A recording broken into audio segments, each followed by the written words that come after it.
staff, hello students, welcome back to Chef Mel's Kitchen again. So the dish I am making today is on request from my brother and his girlfriend. Hello Mike, hello Kerry. They've asked me for a really nice mushroom risotto recipe. So Kerry's a woman after my own heart because mushroom risotto is one of my favourite things in the entire world as well. So it is an Italian dish for my students, an Italian rice dish, ris being Latin for rice. I have a very good memory for all the foods I've eaten over the years, and the best meal I've ever had in my entire life, like actual entire life, was a wild mushroom risotto. It was in Venice. It was a wild mushroom risotto, and it was served on the side of it was served char grilled red radicchio, red chicory, and it was just the most beautiful meal I've ever had. And it was vegetarian as well, so it just shows you don't really need meat, even though I like meat. So it's also one of my favourite things to cook as well, because a lot of my staff and students ask me, what are your favourite foods to eat and to cook? And I love making risotto because I find cooking a risotto a very relaxing process, because it doesn't take long to make, but you sort of have to stand by the stove and slowly stir it and slowly add the liquid. So you can have, well, not for my students, naughty, but you can have a nice glass of wine and stir in the risotto, and it's just a relaxing process.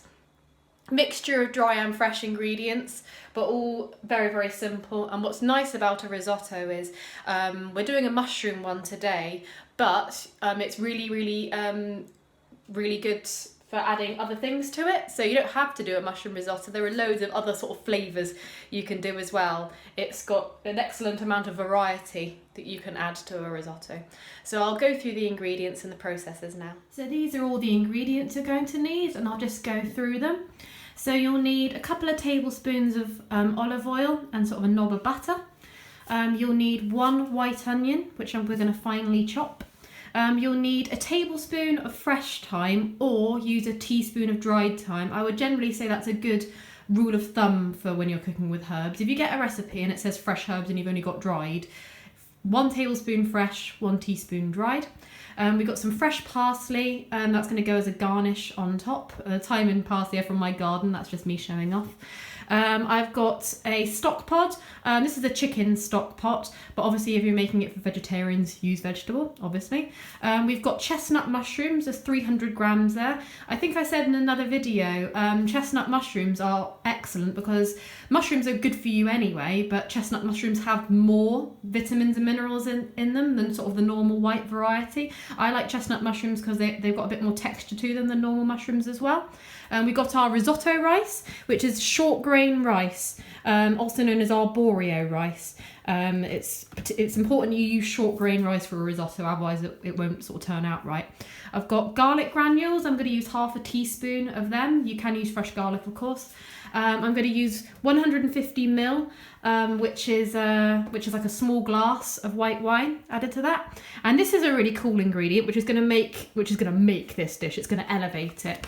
So this is dried mushrooms. We're going to use half the pack, so 25 grams. Merchant Gourmet is a really cool company as well. They make sort of nice posh, foodie, lovely things. And these are dried porcini, which are Italian mushrooms, incredibly strong tasting, so you don't need much of them. And what you do is you soak them, I'll show you in the method, and they add to the more mushroominess of the dish. Generally, oh yes, and also some parmesan on top, which is optional, but I love parmesan on top of a risotto. That, as well as salt and pepper, is all you will need for the recipe. Here I've got half the mushrooms, which is 25 grams, in a bowl. And I've just made up the stock to 500 ml. I'm just going to pour this boiling stock, chicken or vegetable. And what I'm going to do is I'm going to leave that to soak for half an hour, and that's going to rehydrate the mushrooms. The mushrooms have soaked for half an hour with a slotted spoon, or I've got a slotted sort of spatula sort of thing. You need to remove the dried mushrooms that have now been soaked carefully into a bowl, and then you will put the sort of stock, the now mushroomy stock, into a measuring jug. But you want to do that slowly, because right at the bottom of this is sort of you should have a few little bits of almost like sand and grit, And the reason for that is when the mushrooms are dried and you rehydrate them, it's not just to make them softer, it's also just to remove any little bits of sort of dirt and sand from the gills of them. So be careful when you pour this liquid back into the measuring jug, because there should be a few little bits of sand and stuff right at the bottom. It's exactly the same thing when you clean mussels as well. So I won't do that one-handed because I'm bound to get it everywhere, but get all the mushrooms into a dish and get your mushroom stock into a measuring jug. So in a large deep frying pan, or I'm using a wok, melt your butter and oil and gently fry, or sweat, which means fry without any colour. Sweat your onions and your chestnut mushrooms for about 7 or 8 minutes, just until they've softened up really nicely.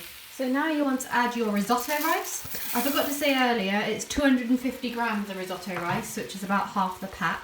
This recipe feeds 3, but you can easily stretch that to 4 by adding sort of a handful of roast chicken to it, perhaps, adding a load of fresh peas to it, that fresh or frozen peas, that might be nice, or serving it with some salad or some garlic bread on the side perhaps, so it can easily stretch to 4, but I would say this on its own, this sort of serves 3 really.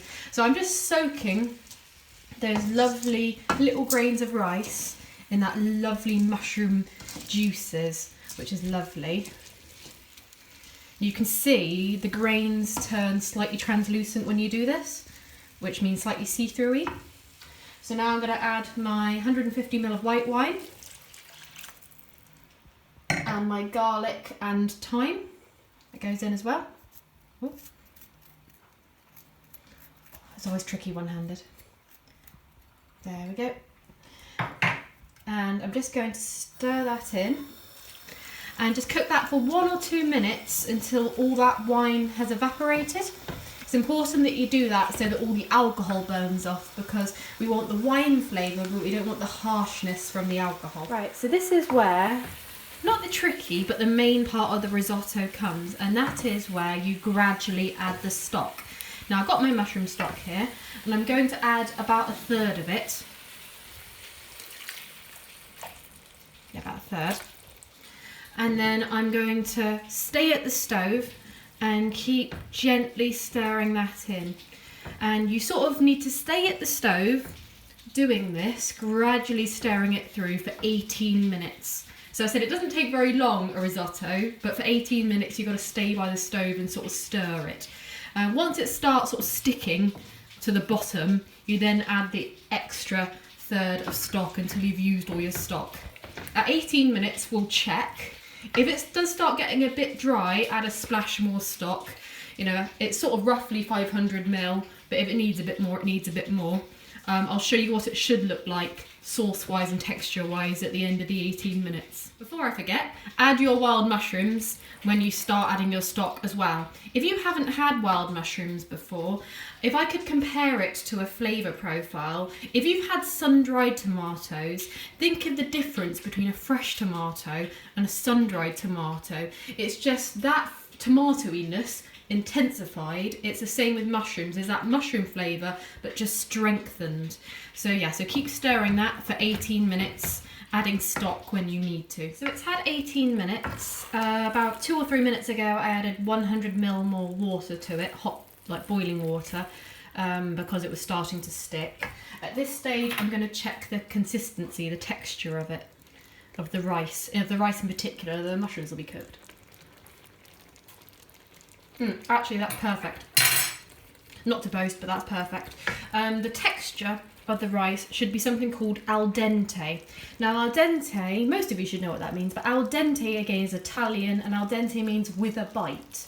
It refers to rice and to pasta, so it means it shouldn't be crunchy. You don't want crunchy rice, you don't want crunchy pasta, but at the same token, you don't want soggy, soft pasta or rice. So that's the thing. I'm going to turn the heat off now, because that's definitely done. The salt levels are good, because I checked seasoning. I'm just going to add a bit of pepper. And stir that in. Salt levels are fine. Yes, because that's the thing with a risotto. Texture is the main thing.